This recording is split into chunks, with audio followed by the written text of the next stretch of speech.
အားလုံးပဲမင်္ဂလာရှိတဲ့နေ့လေးပါဒီနေ့တို့တစ်ပါးဆင်ခြင်ခွန်အားယူဖို့ရန်အတွက်တုတ်တန်ခန်းကြီး23အငယ်26ငါသားဒီနှလုံးကိုငါအားပေးလောဒီမျက်စိတို့ဒီငါတော်တော်လမ်းကိုကြီးမားပါစေဆိုပြီးမှပုံပြထားတာကိုတွေ့မြင်ရမှာဖြစ်တယ်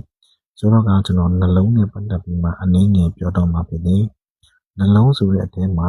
လူတိုင်းရဲ့အသက်ရဲ့အခြေအနေကနှလုံးဖြစ်တဲ့အတွက်ကြောင့်အထူးသဖြင့်ကျွန်တော်တို့ကစောင့်ရှောက်ဖို့ရန်အတွက်လိုအပ်တာဖြစ်တယ်ဆိုတော့ကကျွန်တော်တို့ဘာတွေလိုအပ်မလဲ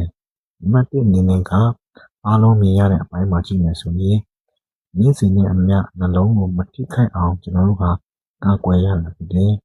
နံပါတ်2အနေနဲ့ကကျွန်တော်တို့နှလုံးကျန်းမာဖို့ရန်အတွက်ဖြစ်တယ်နှလုံးကျန်းမာဖို့ဆိုရင်ကျွန်တော်တို့က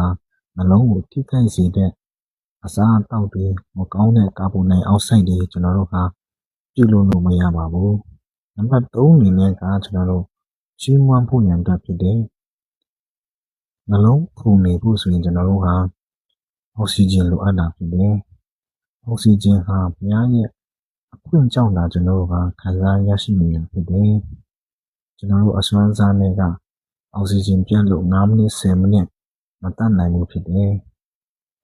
တို့တော့လည်းကျွန်တော်တို့နေ့ရက်ချင်းစီတိုင်းမှာခံစားရရှိနေတာဖြစ်တယ်တို့ပေမဲ့လည်းကျွန်တော်အသက်တာအားလုံးပဲမင်္ဂလာရှိတဲ့နေ့လေးပါဒီနေ့တို့တစ်ပါးဆင်ခြင်ခွန်အားယူဖို့ရန်အတွက်တုတ်တန်ခန်းကြီး23အငယ်26ငါသားဒီနှလုံးကိုငါအားပေးလောဒီမျက်စိတို့ဒီငါတော်တော်လမ်းကိုကြီးမားပါစေဆိုပြီးမှပုံပြထားတာကိုတွေ့မြင်ရမှာဖြစ်တယ်ဆိုတော့ကကျွန်တော်နှလုံးနဲ့ပတ်သက်ပြီးမှအနည်းငယ်ပြောတော့မှာဖြစ်တယ်နှလုံးဆိုတဲ့အထဲမှာလူတိုင်းရဲ့အသက်ရဲ့အခြေအနေကနှလုံးဖြစ်တဲ့အတွက်ကြောင့်အထူးသဖြင့်ကျွန်တော်တို့က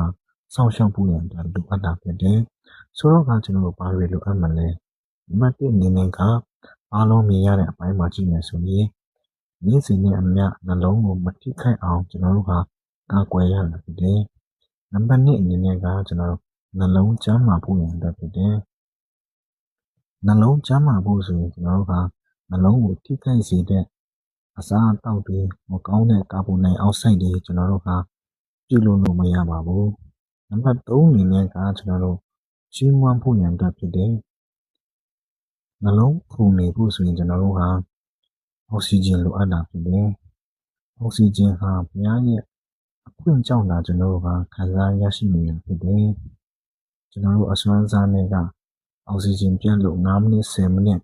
မတတ်နိုင်ဘူးဖြစ်တယ်တို့တော့လည်းကျွန်တော်တို့နေ့ရက်ချင်းစီတိုင်းမှာခံစားရရှိနေတာဖြစ်တယ်